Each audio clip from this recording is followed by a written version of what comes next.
You know, Yoko, but sometimes it's hard to respond to a video like this without being outraged and letting it show. But as a critical thinking biped, as such, it's not that difficult. You just take a step back and take a little breath, and because I don't think it lends any credence or merit. In fact, it detracts from a position if you you let your emotions get the best of you, because we are creatures of emotion.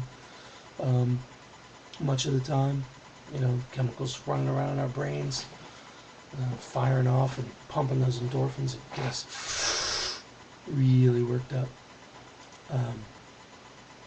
But you make the assertion that George Bush is will go down as one of the best presidents in history. I vehemently oppose that.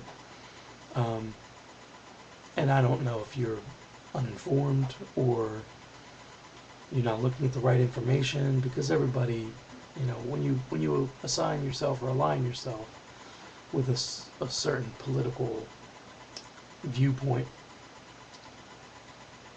you have a tendency to cherry pick. It happens. Everybody does it. But there's a laundry list of what I consider to be bloopers, atrocities, criminal activity, things that George Bush have done that vehemently oppose what you said in your video. You know, let's look at the war in Iraq. I mean, that's number one. Let's look at Iran. He'd like to invade Iran now, before he walks out the door, which would be another example of the propaganda being created and basically shoved down the American people's throat about Iran and their nuclear program, and how we need to step in and make something happen. And if we invade Iran, it would be wrong and it would be criminal, just like Iraq. But Bush doesn't care much about that.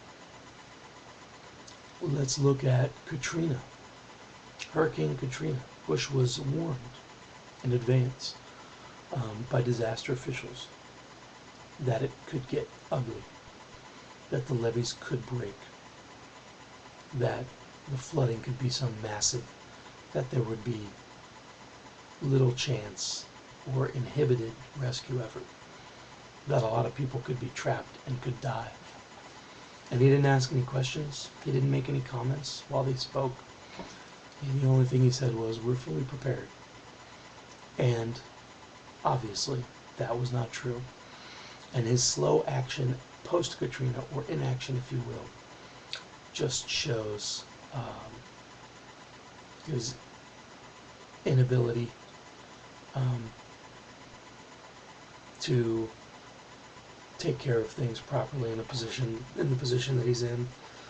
His failure to act shows that he really didn't care about what was happening there and the people that it was happening to. And there's more to it than that, but we'll leave it at that. Let's look at some of the legislation. Let's look at Presidential Directive 51. Long story short, this is a presidential directive, and if you don't know what a presidential directive is, you can look it up. Feel free. These are things that are signed by the president that are pretty much set in stone and untouchable.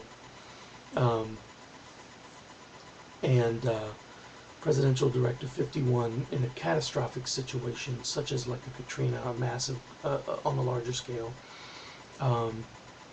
massive earthquake, something catastrophic that causes an attack on this country, like a 9/11, that causes damage, death, hysteria, panic, hysteria. George Bush has the ability and authority to assign himself as indefinite leader of the country. and he can declare martial law, and most of the governmental power switches to FEMA. Basically, FEMA would be the acting government under George Bush. Now, why would something like that have to be on paper? Why would he have to pass something like that if he didn't want more power? If he didn't want to have the ability to give himself the opportunity to take advantage of it? HR 1955, the Thought Crimes Bill. Basically, if you think, say, anything negative about the administration, the government, the America, you can be arrested. You can be detained, jailed indefinitely with no probable cause. What is that? What is that if not a desire to control, to have power? It's a blemish. It's an atrocity against the American people. I mean, against anyone, really. Just human beings in general, that kind of thing that goes on. And that's any country. So, there's so many things, too many things to list. Your statement and those statistics, it was funny because I didn't even know this video existed. I actually watched a response by Goat, and I'm sub to Goat, not sub to you. So I watched your video first, and then I watched Goat's, and I found it pretty interesting how he pointed out the categories of the statistics that made up what you quoted, and how you failed to mention that extra information. And again, were you uninformed? Did you not have enough information at the time? Were you willfully dishonest? I'm not gonna make that call. I'll let someone else decide that.